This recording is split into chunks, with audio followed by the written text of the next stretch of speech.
वाले हैं force due to parallel current carrying conductors. तो हमारे पास यहाँ पे दो कंडक्टर्स है, एक पे करंट I1 फ्लो कर रहा है, एक में करंट I2 फ्लो कर रहा है और दोनों के बीच में डिस्टेंस D है।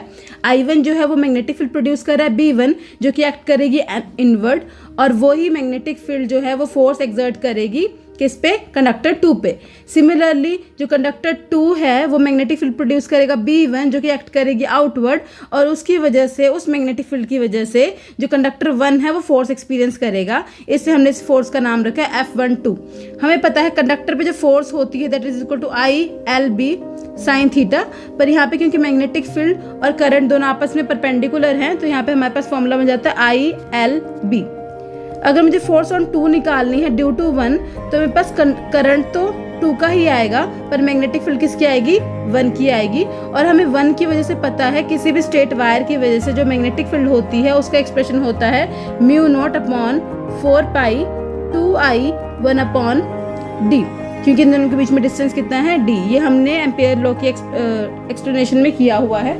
तो अगर मैं नेट फोर्स की बात करूँ, force on 2 due to wire 1 that will be equal to I1 I2, यहाँ पे हमारे पास μ0 होगा, μ0 अपॉन 4 पाई L, B1 की वैल्यू हमने पुट कर दी है, नीचे हमारे पास क्या है यहाँ पे 4 पाई D। तो हमारे पास ये हमारे पास वैल्यू आ जाएगी फोर्स की। अगर मुझे फोर्स पर यूनिट लेंथ निकालनी हो, फोर्स पर यूनिट लेंथ, क्योंकि हमने लेंथ को यूनिट मान ली है तो L की वैल्यू क्या ले लेंगे हम यहाँ पे 1, तो F21 का फॉर्मूला आएगा हमारे पास μ0 I1 I2 अपॉन 4 पाई D।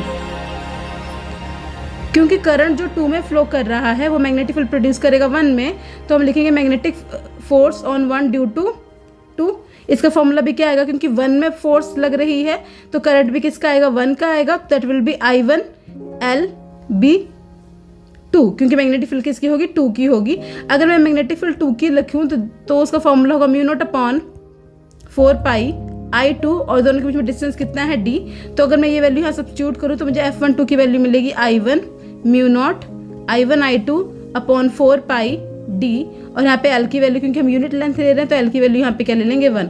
तो जितना एक्सप्रेशन फोर्स F1 पे 2 पे आया उतना ही जो एक्सप्रेशन है या जो वैल्यू फोर्स 1 की है वही 2 की है। तो इन दोनों में सेम फोर्सेस लग रही हैं। यहाँ पे ध्यान रखने वाली बात ये है कि अगर करंट सेम डायरेक्शन में होगा, सेम डायरेक्शन में करंट फ्लो करेगा दोनों में, जैसे I1 भी अपवर्ड और I2 भी अपवर्ड, उस केस में ये दोनों फोर्सेस जो है वो अट्रैक्ट करेंगी और दोनों एक दूसरे की तरफ अट्रैक्ट होंगी। अगर वही करंट जो है वो ऑपोजिट डायरेक्शन में फ्लो कर रहा होगा तो ये जो वायर है वो क्या फील करेंगी, रिपल्सिव फोर्स फील करेंगी, एक इस डायरेक्शन में तो एक